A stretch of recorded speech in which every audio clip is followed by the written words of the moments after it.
Hello everyone, আমি বিতিশার রান্নাঘরে সবাইকে স্বাগত জানাচ্ছি।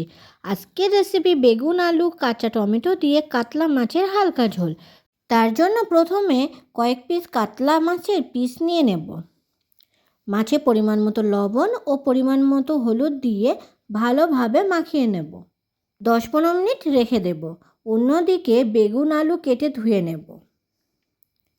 আলুগুলো লম্বা লম্বা করে কেটে নেব।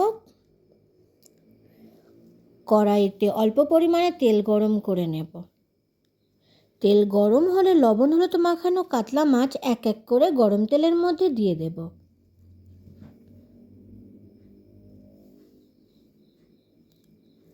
এক পিঠ ভালোভাবে ভাজা হলে আর এক পিঠ ভালোভাবে ভেজে নেব।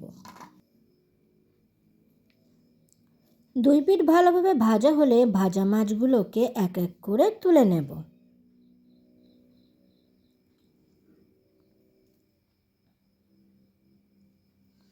মাছগুলো ভাজা হয়ে গেছে, মাছগুলোকে তুলে নেব।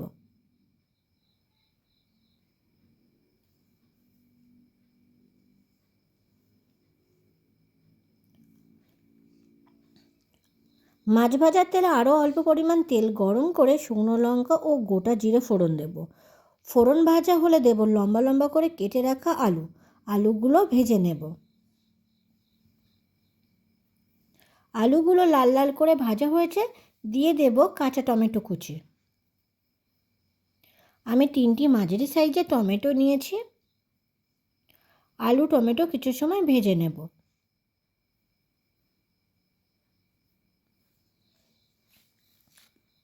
টমেটো একটু ভাজা হলে দেব পেঁয়াজ কুচি। আমি 2টো মাঝারি সাইজের পেঁয়াজ নিয়েছি, আর দেব 5-6টা চেরা কাঁচা লঙ্কা।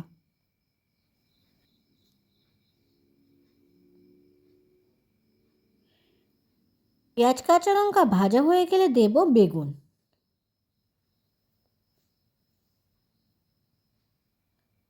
আলু বেগুন কিছু সময় ভেজে নেব।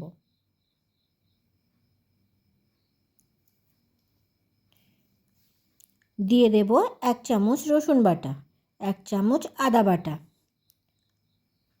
আদা রসুন বাটা দিয়ে কিছু সময় আলু বেগুনের সাথে কষে নেব। দিয়ে দেব পরিমাণ মতো লবণ আর পরিমাণ মতো হলুদ।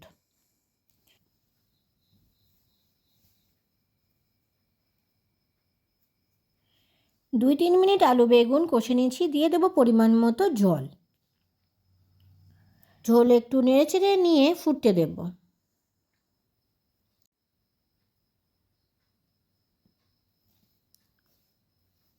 কিছু সময় পর দিয়ে দেব জিরে গুঁড়ো, মরিচ গুঁড়ো,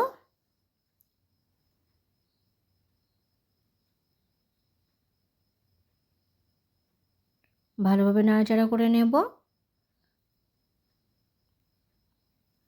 কিছু সময় ঝোল ভালোভাবে ফোটার পর দিয়ে দেব ভেজে রাখা কাতলা মাছ।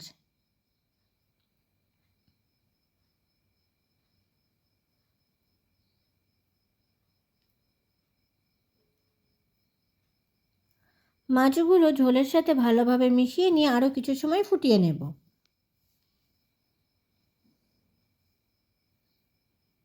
মাঝে মাঝে একটু নাড়াচাড়া করে নেব। দেখে নেব আলু বেগুন সিদ্ধ হয়েছে কি না। আলু বেগুন ভালোভাবে সিদ্ধ হয়েছে। তৈরি হয়ে গেছে আমাদের বেগুন আলু কাঁচা টমেটো দিয়ে কাতলা মাছের হালকা ঝোল। ভিডিওটি কেমন হয়েছে অবশ্যই কমেন্ট করে জানাবেন। আর ভিডিওটি যদি আপনাদের ভালো লেগে থাকে তাহলে চ্যানেলটিকে সাবস্ক্রাইব করতে একদম ভুলবেন না। ধন্যবাদ।